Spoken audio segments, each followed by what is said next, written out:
Hello, Hi. guys. What's up, everyone? Welcome Yep. back to Sam and Olga. Thanks for tuning in once again. Yeah. We just want to take a few seconds and thank everyone that has subscribed. We've had a lot of new subscribers in the last few For weeks, sure, so yeah. thank you very much. We really appreciate it, all the support and everything.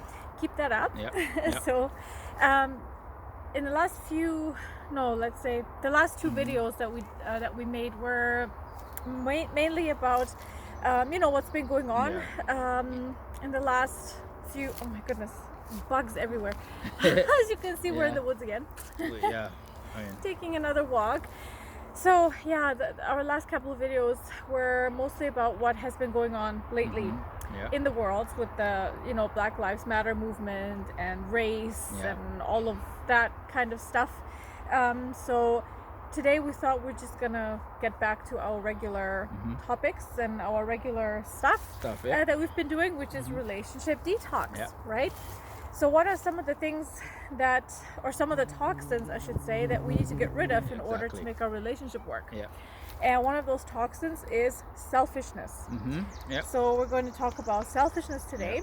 And before we get into even relationships, like adult relationships, I just want to mention something that I've noticed with my own kids.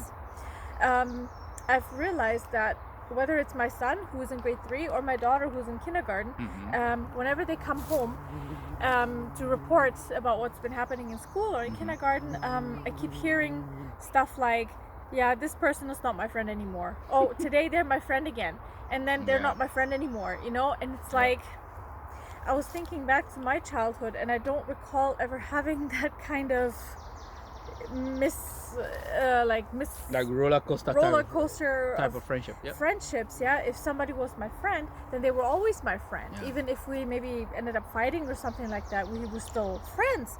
We never had that, today you teased me, so you're not my friend anymore, or today you didn't allow me to play whatever, so you're not my friend anymore. And I keep seeing that with my kids and with the the kids in their age groups. And then I started thinking, it's almost like at that young age, people pick relationships and friendships based on something that they can benefit. Right? They want something that they can get out of the person, and if they're not getting that, then the relationship is no longer worth having. And it's obvious that, and then you look at relationships, and you see a lot of that happening in relationships as well, that you get into a relationship just focusing on what you can get out of it, instead of thinking, okay, what can I also bring into the relationship, right? So it's based very much on selfishness more than partnership, right? And then when I look at my kids, and I'm thinking, well, obviously if this kind of concept and this kind of idea about relationships gets bred from that very young age, from the time they're 5-6 years old, then of course they're going to grow up thinking that is the normal way to have relationships, right? And I guess in our eyes it's just very wrong, to say the least. For sure. Because we teach our kids, especially since I've noticed that this is a trend, that you don't use people to get something out of them. You have to remember that they're also people. They also have feelings, right? And it goes both ways, right? But I can only impact my own kids. I don't know what the parents do with their kids. That's up to them, right? But at least with ours, that's what we try to bring them up with. And like I said, we see it a lot in relationships, that people just want to milk the other person as much as they can to get out of them whatever they can that benefits them, but they are not putting in the exact same measure back into the relationship, right? And it just boggles my mind sometimes how people do not realize that, hello, this is a human being too. Whatever needs you have, that person also has those same needs. And if you don't provide them, then who? Because you were their partner, so it's kind of like common sense, but apparently common sense has lost all meaning. When you look at some of those relationships and some of those mentalities and attitudes towards what a relationship is supposed to be, right? So it's just really, unfortunate to see that selfishness, you know. You know how they say, or how your parents maybe, you know, bring you up with, you know, do unto others, or don't do unto others what you don't want done to yourself. It's almost like that concept has gone out the window completely, and people are operating more based on do unto them before they do unto me. Right?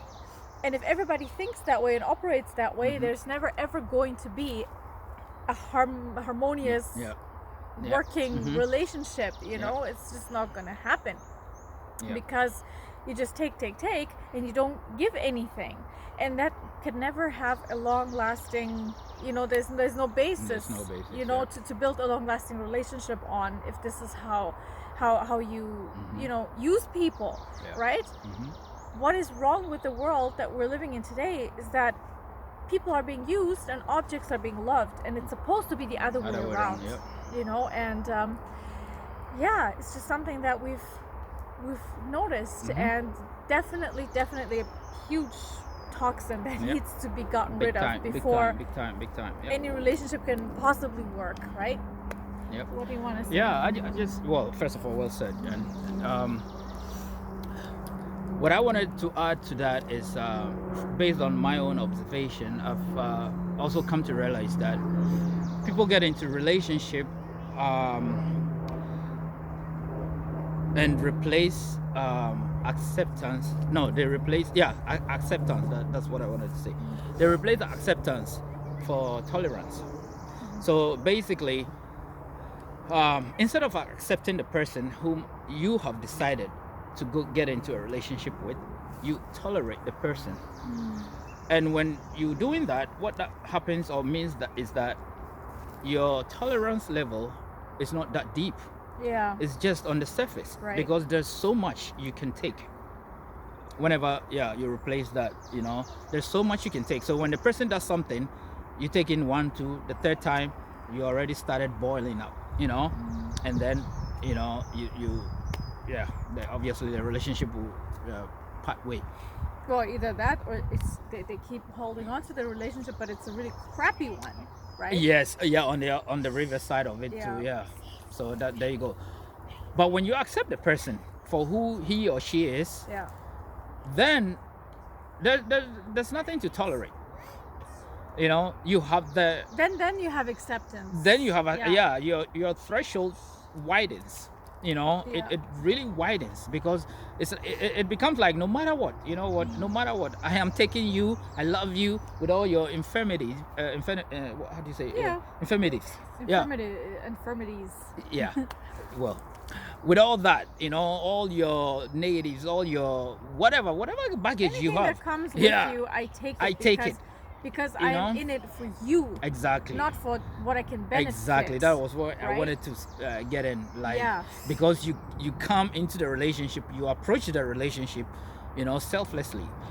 In the sense that you are coming in not for your own benefit, but you are coming in bringing your skills, your expertise, your love, your everything that makes up a relationship so solid, strong, exciting, fun, loving, everything. That is what you are bringing in, you know. Exactly. So when that happens, you're not selfish. You are looking up to that your partner's interest, whatever. You're looking after your partner's interest. So every day you wake up, that is your goal. You do things that advances your partner's interest. And when you do that, what happens is, unknowingly or subconsciously, your partner is receiving that in a totally different positive way that you have no even idea or clue about that, you know. And also in your partner's what do you call it, space, subconsciously on your partner's part, they're also dishing love that they've never had to do. I wanted to mention that, like, if you go in a relationship selflessly, it doesn't mean that you shouldn't have any expectations. Like, for example, for me, what I expect from him is to give me what I give him. Right? So whatever I I mean, I got into it thinking, okay, I want to be in this relationship so that I can basically, what's the word I'm looking for? Complete him, right? So what is it that he needs that would complete him, right? And if you meet someone and your needs just complete each other just like that by just automatically, then that's perfect, you know. But sometimes you have to, you know, you have to work at it a little bit. But basically, what can I do, right? To make sure that I complete him, and basically what can I do for in order for him to advance in whichever way. It doesn't matter what, you know, in what way, in what sense, but I'm doing that because that is also how I want to be treated. So again, it's like what I want him to be doing to me, or the way I want him to treat me. You demonstrate that. That is how I treat him. So yes, you do have to expect that, because if you keep giving and you're not getting anything back, that's also big red flag there. That's not good. Right? But my point is, if you are both going into a relationship with the aim of contributing to the other person, right, then you really don't even need to be selfish in order to have your needs met, right? Because he's or she, you know, is meeting those needs, right? And vice versa, right? So there's even, you don't even have to be selfish. Your needs are being met anyway, but or automatically, basically, because both of you have that understanding, and you have that mindset that you're going into the relationship into, that I'm here for her or for him, not just for me to be benefiting and completely ignoring my partner's needs. In that sense, it's not a relationship. It's more of, I don't know what you want to call it, dictatorship, competition. You know, it's anything but a relationship, right? So, anything else? Also, what I wanted to, exactly. What I wanted to add to it is... Sorry, we're a little bit distracted because our kids are running around. What I wanted to add to that is, also when you're in a relationship and you find yourself that you had to always tiptoe around your partner. Oh, right. That is another red flag there. You know, you don't want to get in, you know, sign up for something that you're not convincingly happy or happy with, or convinced, you know, with. So why do you get into something that is supposed to be loving, you know, enduring and fun and exciting, right? And then simply you find yourself happy. But rather find yourself tiptoeing, you know, making sure, going to that extra mile, making sure that you don't say something that would take your partner off and start yelling or just basically disrespecting you, or either treating you like crap, you know. Right. Well, yeah, that would happen if again they just tolerate you instead of just accepting you, right? So again, that is also on the surface, because again, how long are you going to also take this? Right. And once your partner exercises that on you, and he or she finds out that, oh, okay, he or the partner can, you know, keep doing, they don't stop, they keep doing. They don't realize that, look, what I'm doing, he or she is not saying anything because maybe she loves me or he loves me. That is why I'm not saying anything. That is why I'm keeping quiet. Unfortunately, they don't read that. They don't take that hint. They don't, you know, read into that a bit more deeper. So they take that as an advantage, and then to just trample all over you more and more. And just dip in the wound. I mean, because for that person to be treating you in ways that you are not happy in the relationship, I mean, right away you can tell that you don't mean as much to them as they do to you, right? Exactly. And it has to be a two-way street. You have to get out of it the same measure that you are putting in, right? And if you both have that understanding, then it's going to happen, and you are both going to be happy, and again, your needs are going to be met automatically without the need to be selfish. Exactly. So anyway, guys, I think we made our point.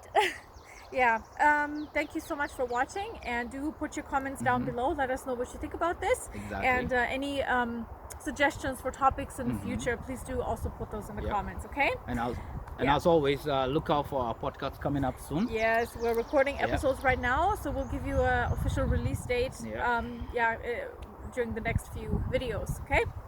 Until then, keep smiling, keep chiving. Yeah. And guys, you've been detoxed. Bye.